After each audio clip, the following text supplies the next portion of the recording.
이 사실을 알고도 이 장엄하고 화려한 천장 벽화들을 올려다보기에 목이 아프다는 이유만으로 대충 훑어보고 지나가기는 쉽지 않을 것 같습니다.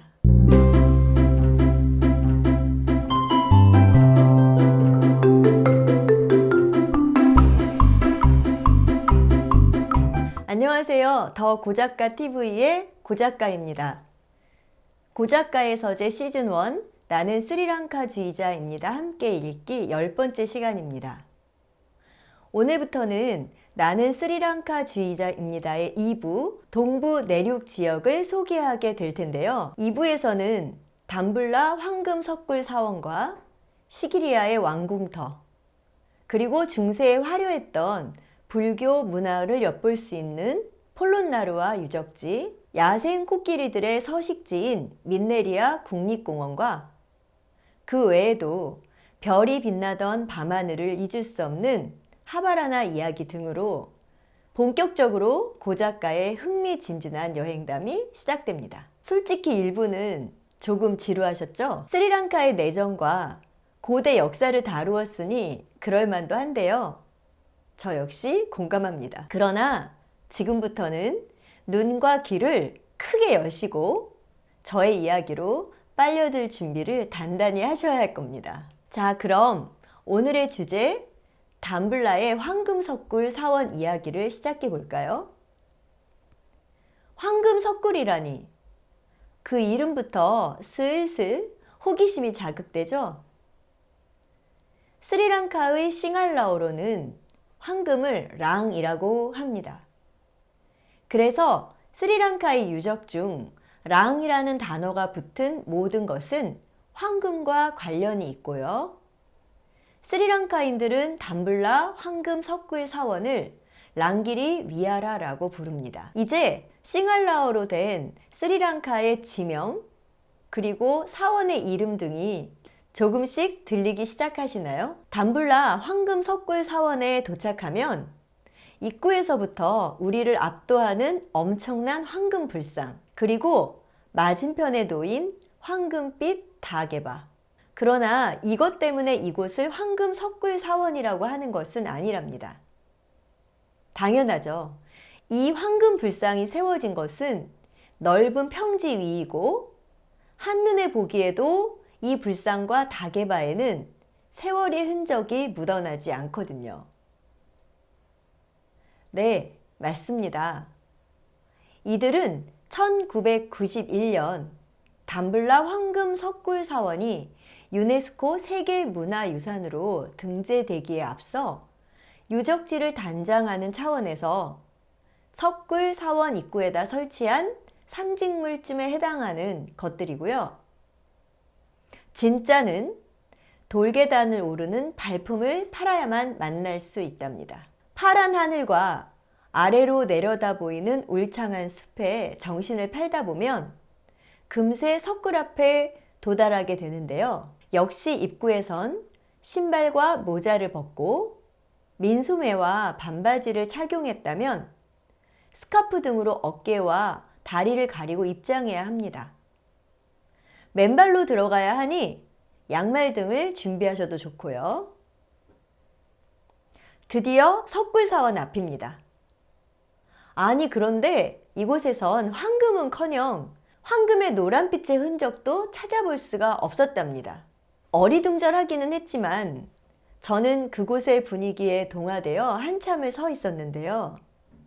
그때의 감정이 제 책에는 이렇게 기술되어 있어요.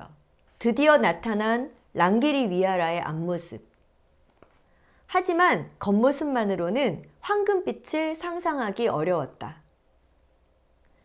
복도를 따라 하얗게 회벽을 두른 건물은 화려한 황금사원의 이미지보다 시골 귀족의 여름 별장처럼 소박한 분위기를 풍겼다. 회벽에 나란히 나 있는 20개 남짓의 창문 어디쯤에서 참하고 우아한 시골 귀족 아가씨의 실루엣을 본 듯한 것도 회벽의 그 소세한 분위기에 감화되어서였을 것이다. 정말로 그랬어요.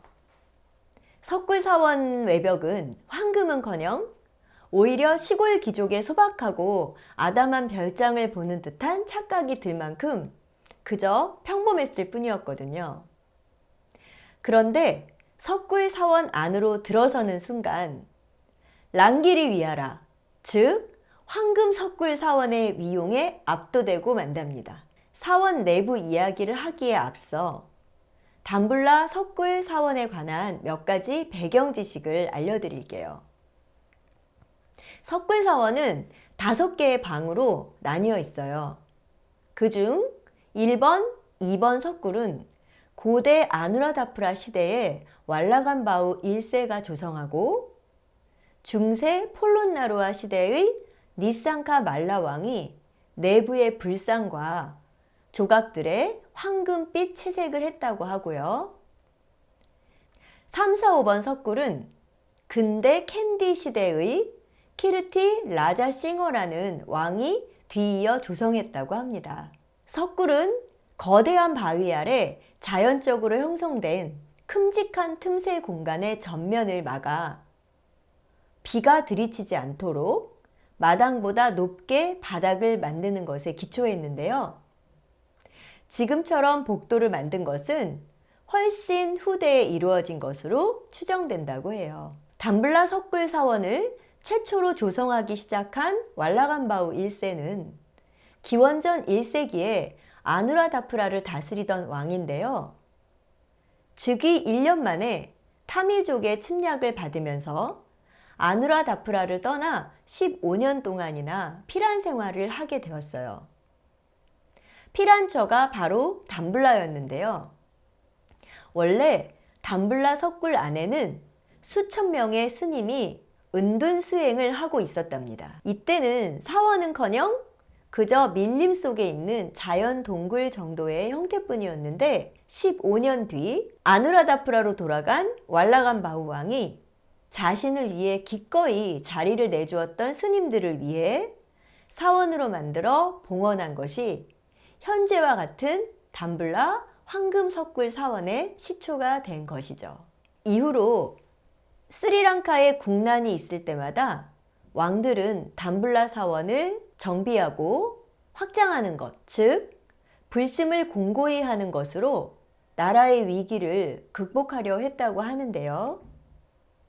3, 4, 5번 석굴을 조성한 것도 네덜란드에 의해 결국 캔디가 함락되는 대사건이 일어났을 때였다고 하네요. 제가 담블라 황금 석굴 사원을 불심으로 물들인 5개 동굴 이라는 제목으로 나는 스리랑카주의자입니다에 실었을 만큼 담블라 석굴 사원은 불심으로 국난을 극복하려 했던 스리랑카인들의 사상이 배어있는 요적이라 할 수 있습니다. 그럼 동굴 내부로 들어가 볼게요.